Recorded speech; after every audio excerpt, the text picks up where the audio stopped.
Good morning all of you. आज हम भारत के भौतिक स्वरूप में उत्तरी मैदान व प्रायद्वीपीय पठार के बारे में पढ़ेंगे। पिछले वीडियो में हमने हिमालय पर्वत श्रृंखला के बारे में पढ़ा था। हिमालय का वर्गीकरण है वो किस तरह से किया गया है। आज हम उत्तरी मैदान व प्रायद्वीपीय पठार के बारे में पढ़ते हैं।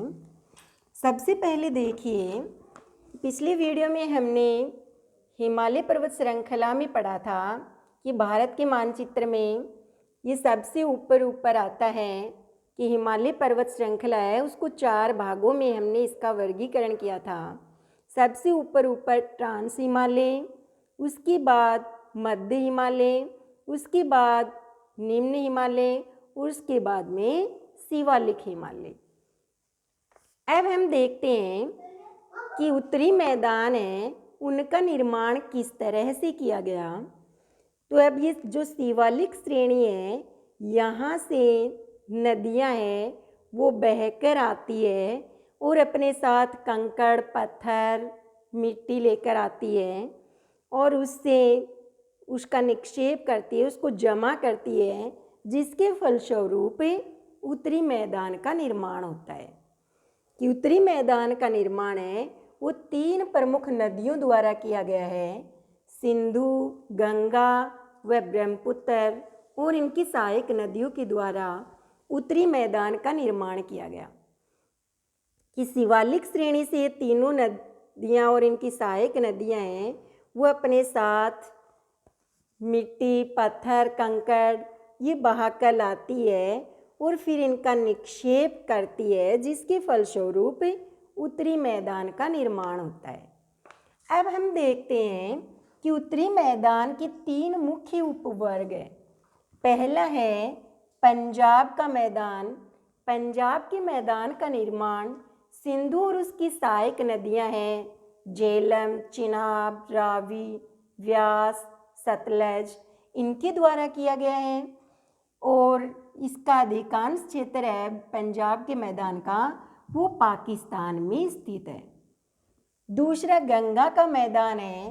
गंगा का मैदान घग्गर और तीस्ता के बीच स्थित है और गंगा के मैदान है वो अधिकतर दिल्ली, हरियाणा, उत्तर प्रदेश, बिहार और झारखंड में स्थित है। उसके बाद आता है ब्रह्मपुत्र का मैदान।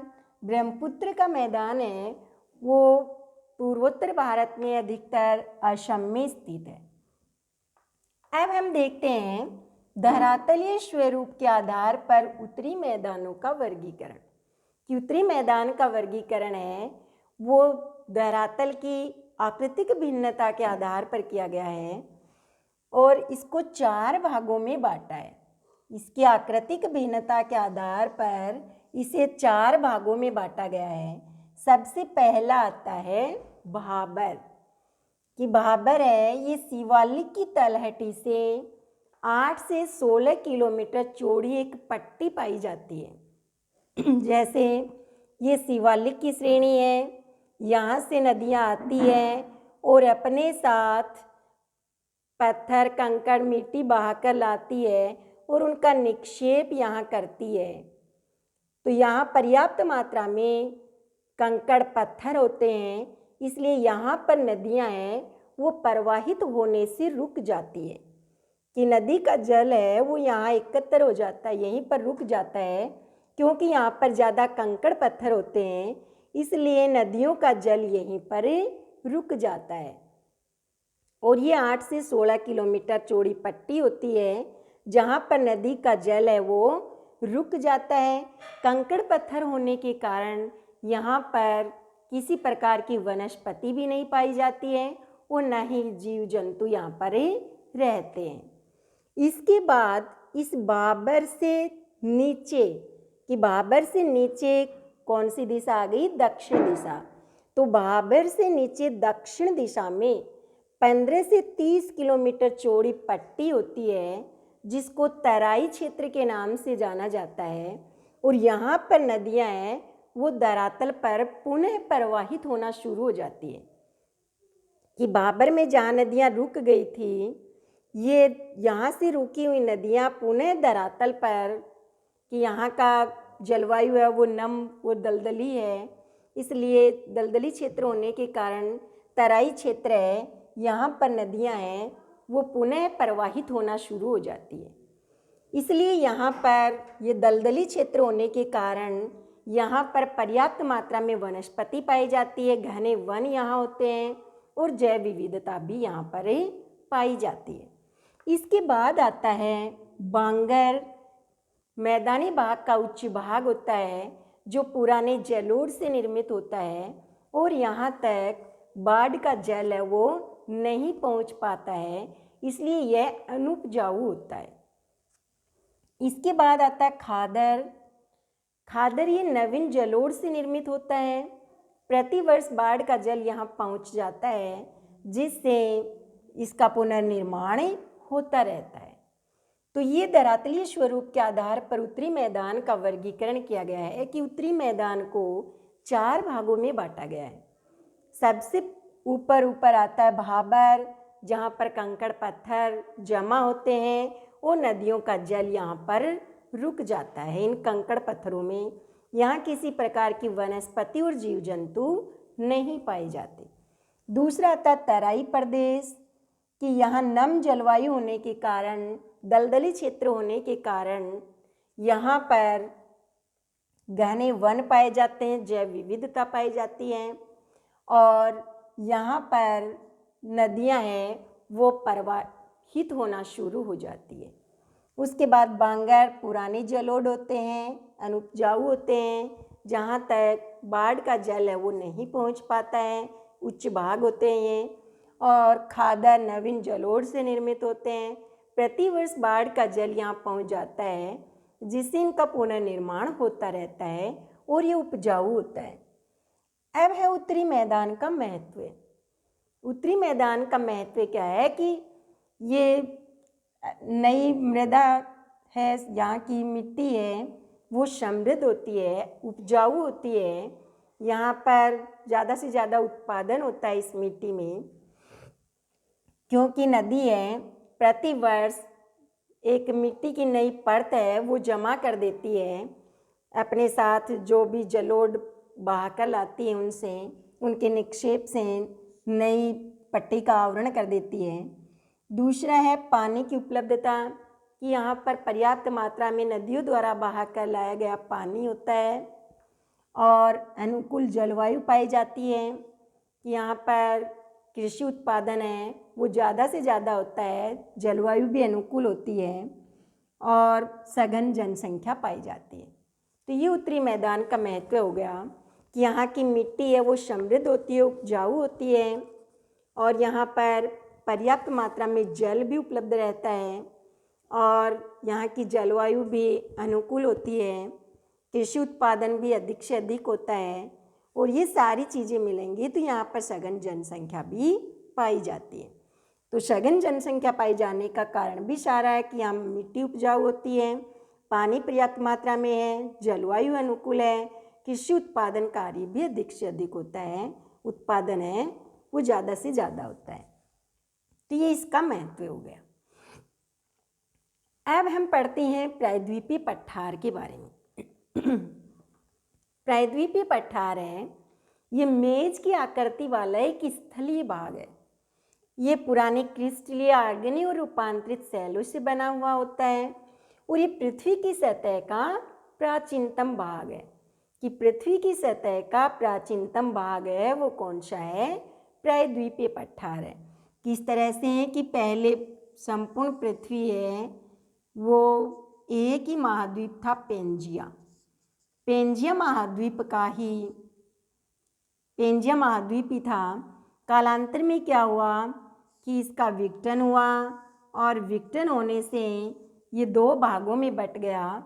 ऊपरी भाग उत्तरी भाग कहलाता है जो अंगारा लैंड कहलाया और नीचे वाला दक्षिणी भाग है वो कहलाया गोंडवाना लैंड।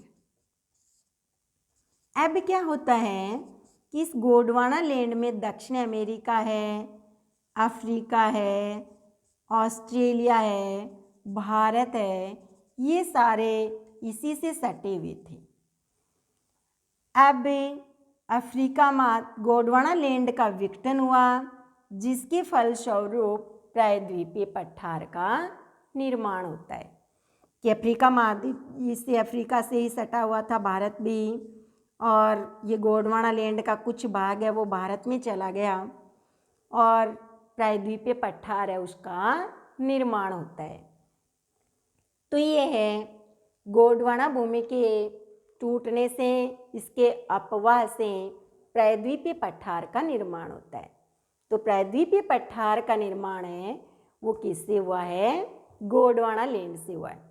कि गोंडवाना लैंड के विघटन से, इसके अपवाह से प्रायद्वीपीय पठार है इसका निर्माण हुआ।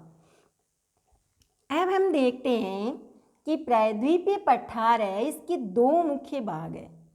पहला है मध्य उच्च भूमि, नर्मदा नदी के उत्तर में स्थित भाग है उसको मध्य उच्च भूमि के नाम से जाना जाता है, और नर्मदा नदी के दक्षिणी भाग को दक्कन का पठार कहा जाता है।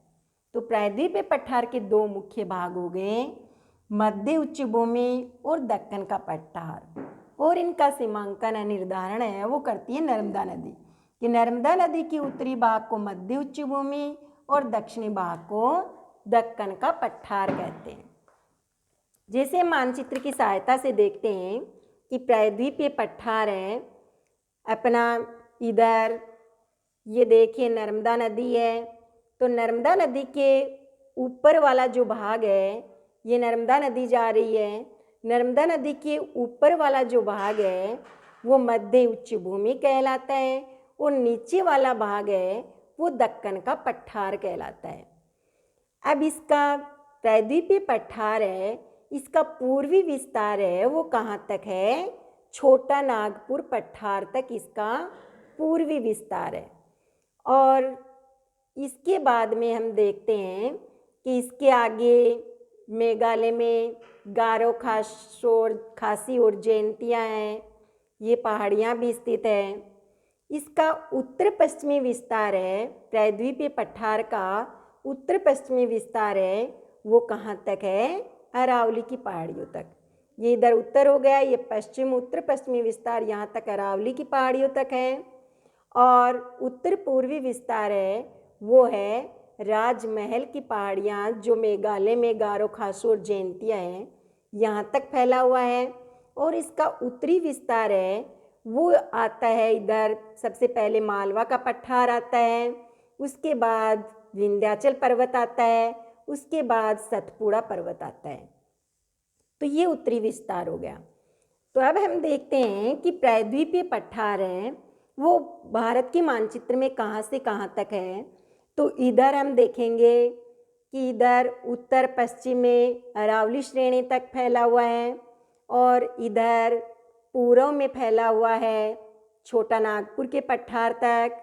और इसके बाद हम देखते हैं कि उत्तर में ये मालवा का पठार, इसके बाद में विंध्याचल पठार, फिर सतपुड़ा का पठार है। और इधर उत्तर पूर्व में हम देखते हैं तो उत्तर पूर्व में इसका विस्तार रहता है वो है राजमहल की पहाड़ियों तक, जिसमें गारो खासी और जयंतिया पहाड़ियाँ पाई जाती हैं।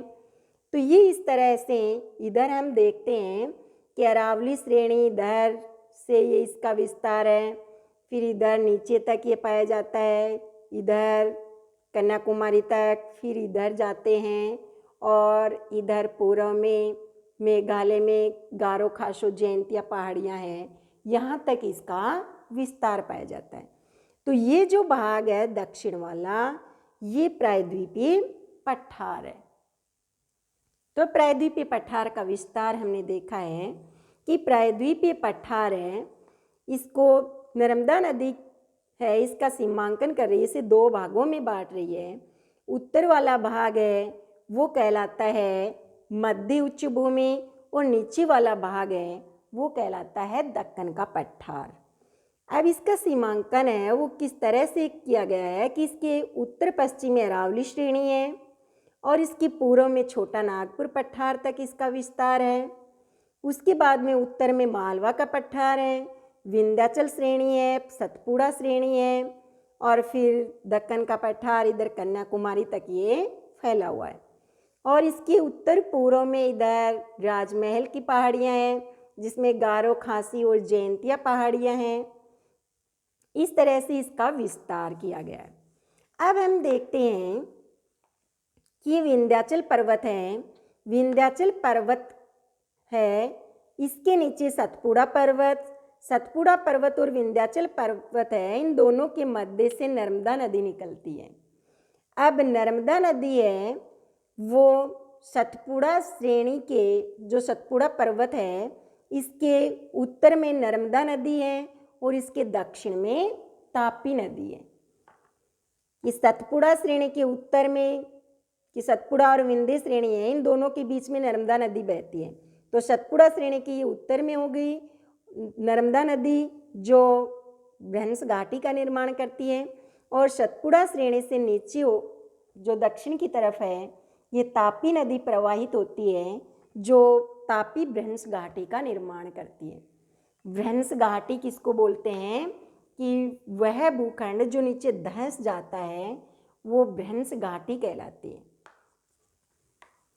अब इसके बाद दक्षिण का पठार की पूर्व और पश्चिमी सिरे हैं। ये हो गया दक्षिण का पठार, ये इसका इधर वाला पूर्वी सिरा हो गया, इधर वाला हो गया पश्चिमी सिरा। तो दक्षिण के पठार के पूर्वी और पश्चिमी सिरे पर क्या पाए जाते हैं? पूर्वी सिरे पर पूर्वी घाट है, ये रहा इधर पूर्वी घाट। इधर बंगाल की खाड़ी है, बंगाल की खाड़ी, ये भारत के मानचित्र में ये जो बाउंड्री दी हुई है इससे, और ये पूर्वी घाट की लाइन है, ये दोनों, इन दोनों के बीच में पाया जाता है पूर्वी घाट, पूर्वी तट। तो पूर्वी तट है उस पर पूर्वी घाट है, और पश्चिमी तट है उस पर पश्चिमी घाट है। अब देखिए, हम देखते हैं कि पूर्वी घाट और पश्चिमी घाट है, इनका विस्तार किस तरह से है।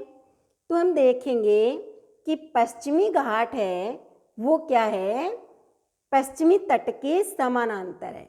ये पश्चिमी घाट है और ये पश्चिमी तट है, ये पश्चिमी घाट है और ये पश्चिमी तट।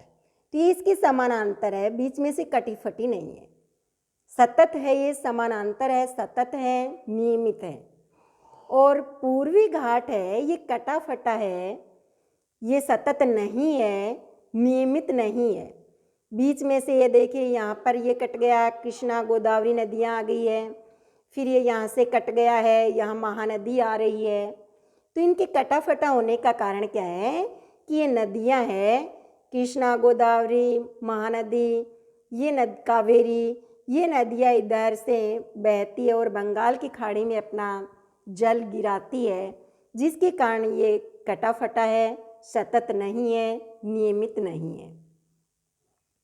अब हम देखेंगे कि पूर्वी घाट है, इसका विस्तार है वो इधर देखिए महानदी से लेकर के यहाँ नीलगिरी की पहाड़ी तक है। तो पूर्वी घाट का विस्तार है वो महानदी से लेकर के नीलगिरी की पहाड़ी तक है। अब हम देखते हैं इन दोनों में अंतर क्या है पूर्वी और पश्चिमी घाट में, कि पूर्वी घाट की ऊंचाई है वो पश्चिमी घाट की तुलना में कम होती है। कि पश्चिमी घाट है वो ज़्यादा ऊंचा होता है, पूर्वी घाट की ऊंचाई है वो कम है। कि पूर्वी घाट की ऊंचाई 600 मीटर पाई जाती है और पश्चिमी घाट है वो 900 से 1600 मीटर ऊंचा है। ये सतत नहीं है, पूर्वी घाट कटा फटा है, बीच में से नदियाँ प्रवाहित होती हैं और अपना जल बंगाल की खाड़ी में डालती हैं। और पश्चिमी घाट है वो सतत है, नियमित है। पूर्वी घाट की सबसे ऊंची चोटी है वो है महेंद्रगिरी, और पश्चिमी घाट की सबसे ऊंची चोटी है अनाईमुड़ी, डोडा बेटा। अब हम देखते हैं इसका महत्व है कि प्रायद्वीपीय पठार है, इसका महत्व क्या है। कि प्रायद्वीपीय पठार में काली मृदा पाई जाती है, जिसको दक्कन ट्रेप के नाम से जाना जाता है। काली मृदा यहाँ पाई जाती है जिसे दक्कन ट्रेप कहा जाता है, और इसकी उत्पत्ति हुई है ज्वालामुखी से। अब काली मृदा एक कपास उत्पादन के लिए महत्वपूर्ण होती है, यहाँ अधिक से अधिक कपास का उत्पादन किया जाता है। दूसरा है भारत का रूर प्रदेश यहाँ स्थित है। और भारत का रूर प्रदेश कौन सा है? छोटा नागपुर पठार है। इसको रूर प्रदेश क्यों कहते हैं? क्योंकि यहाँ पर खनिज संसाधन है वो पर्याप्त मात्रा में पाए जाते हैं। धन्यवाद।